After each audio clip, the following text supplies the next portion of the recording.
So that's a story we know well, isn't it? I'm sure lots of us have heard that story many times, and it's kind of an extraordinary story.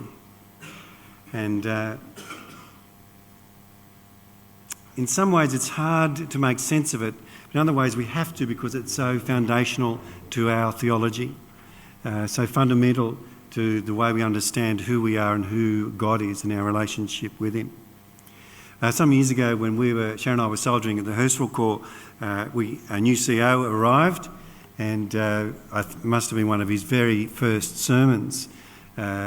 He was a part of the creationist movement, and he was a literal creationist. So in his view, the earth was 6,000 years old, and Adam was made, created by God from the dust about 6,000 years ago. And there's lots of Christians who hold that view. But what he said was, if you don't hold this view, if you don't take the first 11 chapters of Genesis literally, you're not a Christian. That caused some discussion when he said that. Because there'd be many Christians who would have a different view, that they would understand that God is the creator who oversaw evolution. All right? And there's other Christians who believe that the world is maybe 6,000 to 10,000 years old, and pretty much now the way God made it. But here's the thing. Wherever you are on that spectrum, and it's possible that there is a spectrum there, however you understand creation, however you understand where we come from as human beings, there was always an Adam. There is always the first man to whom God speaks. Isn't there? All right. So if we are the product of evolution, all right, and we actually evolve from animals under God's intelligent design, there is still the first man to whom God speaks. The first man who is aware of God and who he is and God's claim on his life. So there's always an Adam. And of course there was always a first sin. However you understand this story. And that's what we're going to grapple with today. And it's an interesting story. Kind of the way it's outlaid here. And the serpent says to the woman, he challenges Eve, why don't you eat from the tree? And Eve says, I can't, and we'll die. And the serpent says, well, did he really say that? And Eve says, well, God said, I cannot and I must not. And the serpent says, no, that's not the case. You will know, if you eat the fruit, you will know the difference between good and evil. And so the fruit, it's often portrayed as an apple, but all it says is fruit. The fruit looked good, and so Eve ate it, and she gave it to her husband. Then they realised they were naked, and they sought to cover themselves. Now, I do want to say that doesn't mean that nakedness is a sin. That's not how we understand the story. Perhaps middle-aged men in Speedos might be a sin, but nakedness is not a sin. And nevertheless, they cover themselves for some reason. And then they hear God walking through the garden. It's very kind of personal telling about God, isn't it? God is, in a sense, is very small here, all right? Very real. And they hear God in the garden. And God calls out to the man, where are you? And Adam said, I was afraid. And God says, have you eaten the fruit? And Adam says, well, the woman you gave me, no ownership there, the woman you gave me, she made me eat it. And God says, what have you done? And Eve says, well, the serpent tricked me. God says, what have you done? And then God says, well, here are the consequences of this. This is what reality will be for you, that life will be hard, right? And you'll have these roles in your life and they'll be hard for you. And existence will not be easy. Survival will not be easy. And that is what will happen. And then, we didn't read the rest of the chapter. It's pretty long reading. And then there's kind of this homey touch because God makes them clothes. All right, obviously the fig leaves wouldn't have stood more than a couple of washes. And so God makes them clothes. But nevertheless, he banishes them from the garden. And he sets a guard there, a cherubim with a flaming sword. Now, when my brother and I have my older brother who's just a year older than me, so we hung out a lot when we were little. And I remember talking to him about this story. And we said, I wonder where the Garden of Eden is. And we said, well, it'd be easy to find. If you see a garden with a cherubim outside it with a flaming sword, you'll know that's the one. How hard could it be to find a cherubim with a flaming sword? It's kind of the sort of stuff you notice, isn't it? Well, really, in the story, the cherubim with the flaming sword is to tell Adam and Eve there is no way back. There is no way back. And it's gone. They'd lost their innocence. There was no way back from that. So is this a true story? Well, in a way, it's the truest of stories, whether we understand it as symbolic or literal, because it's a universal story, you see, because it applies to all of humankind. It applies to every one of us, and applies to us as a collective of people. And that's how we'd understand this story, these first 11 chapters, which are kind of prehistory, right? It's not until Abraham in chapter 12 of Genesis that we can begin to understand the history of, particularly of Israel. But this is a universal story. It also tells us that this wasn't the only choice, that their choice was real. It wasn't inescapable for them. And that's a reminder to us, and we need to understand this doctrine very clearly. The doctrine, this is called the doctrine of original sin, right? It comes from this story, the doctrine of original sin, the first sin, if you like. It does not mean inherited guilt. It does not mean that I am born guilty, and when I was born, God looked at me as someone worthy of hell because I was guilty. Now, some Christians believe that, but in the Salvation Army, we do not. Okay? In the Salvation Army, we do not. We are born with an inevitable propensity to sin. We will sin. Every one of us will sin. That is inevitable. We are fallen. That is the consequence of the original sin. But we are not born guilty. That doctrine of children being born guilty is an awful one, and it has led to awful outcomes pastorally, where people have said that a baby's born guilty unless it's saved by the church, then it doesn't go to heaven. Right? People have said that. I didn't tell this story in the first meeting, but when we were in Ecuador, we went to this 400-year-old hacienda, and they had a church there that they'd built. This is the conquistadors, right, who'd built this. And when they renovated this church, they discovered in the walls and in the ceiling tiny baby skeletons. And it was strange, and they're there. They've kept them in a museum. The reason they were there was, well, these are little babies who had not been baptised. So they were babies who were stillborn, who had died before they were baptised. And because of that, they were guilty, you see. And the closest the mothers could get them to sacred ground was to put them in the church. See, their doctrines have consequences, don't they? But see, we don't believe that. What we believe is, the way we understand the doctrine of total depravity, and it's an important doctrine, we believe that every aspect of our life has been damaged by sin. No aspect of who we are, our personality, our emotions, our desires, our will, has all been damaged by sin. And that's what the total bit. So every aspect of our lives has been damaged by sin. That is total depravity. It does not mean that you and I are 100% evil until Jesus saves us. There is good in the world, and that's God's doing too, but there's good in the world and there's good in us. So we had an unexpected visit on Friday afternoon, and Hamish and Arden dropped by because their car wasn't working and they were Model Farms Road, and so they came in for a few hours. And I hung out with Arden for a while. How old's Arden? Is he 3? 3? So, and Arden went and got snacks repeatedly.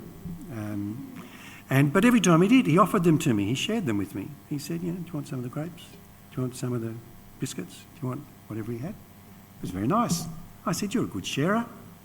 See, little children can be good, right? There's good in them, and there's good in us. Nevertheless, every aspect of our lives is damaged. We're not 100% good, and we never can be. we can make choices. That's what we learn from this story. We can make choices. Sin does not equal evil. Sometimes sin is evil, but sin and evil are not synonyms. But what we would say that sin corrupts, and we are damaged in ourselves, and we're damaged in our relationship. And see, but this particular garden story is about the first sin, the original sin, and we still live with its consequences. So every conceivable relationship has been ruptured. Our relationship with the earth, we're not the stewards of the earth that we should be. With each other, we're not always the people we should be with each other. Creation too is damaged. Our relationship with God is damaged. And for the first time from this story, words like humiliation and domination and subordination and conflict and suffering and abuse, they enter human experience and they enter our vocabulary. In this sense, the serpent was right. They did know. They knew now. They would experience a difference between good and evil. They would experience that. But the serpent was also wrong. You see, God asked them to trust him. And he didn't do that for his own benefit. God did it for ours. God asks us to trust him for our benefit, not for his. It's not to point to his character. It's not to change something in him. God asks us to trust him for our benefit. And that was what happened in this story. He needed them to trust him. And it's still the same. We know that God says to us, you cannot, you must not, you will not. And so what was their disobedience? What was, in fact, the first sin? Some have said it's pride. I'm not so sure. I think the first sin was really unbelief. A refusal to trust God, you see. An unwillingness to trust him. And it's that leads to this distortion in the relationship between God and between us. Sometimes we just cannot bring ourselves to trust God. We're still enticed into sin. And it's a disconnection that we cannot heal ourselves. There is no way back to the garden. There is a symbolic cherubim with a flaming sword there. Even though the fault lies within us, we cannot heal ourselves of our sin. This inclination to sin, that's what total depravity means, this inclination to sin, we cannot escape it. It is in us. And by the way, against popular retellings, the serpent in this story does not equal the devil. The story never says so. And in this story, the serpent is neither divine nor human. There is something that is neither divine nor human that tempts us. It's not a story of evil invading human existence. This is a story about God's creatures, Adam and Eve, rebelling. The serpent is temptation. So it's not an absurd story about a talking snake. It's not a story about a powerful demon. And what that means is, like Adam and Eve, we too must face up to the consequences of actions. God says in this story, you are responsible. I ask you to trust me, but you are responsible. So it's never the devil made me do it, even though Adam blames Eve and Eve blames the snake. The problem is in us. Something in us tempts us to do wrong.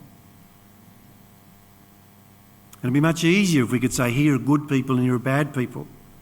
But the truth is there is good and bad in all of us. And you would know that. There are times in your life when you have not been the person God meant you to be. There are times when you have let others down. There are times when you have hurt people. I say that because that's my story. I know it's true for me. In fact, in this story, the sin is never named. Did you notice that? Although it's a story about original sin, it never actually says what the original sin is. And it confirms for us this idea that the serpent represents seduction and temptation. Because really Eve thinks, can I trust God? God has said this, but can I trust that to be true? Has God told me the whole story? And she concludes, no, she doesn't trust. And the consequences will be a marred created order. And so the fall is really a fall out. It's a fall out of relationship. It's a fall to displacement. You see, God seeks them out and he cries out, "What is this that you've done? What is this that you've done?" And did you ever think this in the story? If only Eve had said, "Actually, I won't eat the fruit." Did you ever wonder? I mean, is that possible that she would say, "I won't eat the fruit," and no, Adam, you're not to touch it either? Would the world be different? What would existence be like? What is this that you've done? That's the cry of God and the reader of the story. Something has gone horribly wrong, and the consequences are profound. The consequences are not a cursing for the man and women, but a radical change in who they are, a radical change in their roles in creation, a radical change in the way they live their lives. And yet, grace is still here. Even though their newly embarrassing nakedness is a symptom of their fall, God makes clothes for them, nonetheless. Nevertheless, at God's decree, they are sent forth from the garden. So why does this story matter? Why does this famous story, why does it matter to us? What it tells us is that our choices are real, and that in a sense God honours our choices, even the wrong ones. Our choices are real, and our sin is certain. But God is gracious. God is gracious. And we live in a world marred by sin and its consequences. But because our choices are real, life is not predetermined, nor is our sin inescapable. And that means we must face up to who we are. We can't blame the devil. We can't blame temptation. The buck stops with us. So the question is, what are we to do about this sin thing? You see, sin damages us. Sin diminishes us. It makes the world a lesser place, and it makes us lesser people. And for most of us, our sins are small, aren't they? I mean, all Eve did was eat an apple. It wasn't really, really bad, was it? It was a small thing, really. And I think for most of us, the sins we struggle with are small, aren't they? Perhaps being greedy, perhaps being mean, perhaps being ungracious, unkind, unwelcoming, inhospitable, jealous, angry, dishonest. For most of us, the sins we wrestle with are not violence and murder and breaking and entering. Or at least I hope not. The sins are small that hurt us and diminish us. And like Adam and Eve, we live in our fallenness and our inadequacy. And our only choice is to turn to face the God who calls to us and to put our life into his hands, our Creator's hands. So this is a universal story, but it's a particular story too. What sin is it that I must face up to? Who have I hurt this week? Who did I resent? Who did I seek to dominate? Is God crying out to you and me, what have you done? We're sinners. And our only hope, the only way back, is to fall to our knees before God, the God of grace, and ask for forgiveness, to ask for his help. And his unyielding grace offers us restoration. Not just forgiveness, actually, restoration. In God, we begin this journey of becoming once again the people he designed us to be. I caught up with my cousin recently, and Sharon and I were talking about the fact that he'd prayed at our wedding. And it's always stuck in my mind, the phrase he used, and he knew me better than he knew Sharon. But I think he got his prayer right. He prayed for our marriage and that it would all go well. And he also said, I just pray for Grant, Lord, that you'll knock off some of those rough edges. I think he did know me. I don't think I've finished with those rough edges yet. But truth be told, we all have them, I think, as parts of us that have been damaged by sin, whether it's a sin, our sin, or sins against us. We have these rough edges, and we need restoration. We need renewal. We need to truly be ourselves. And it's there that God calls us to himself.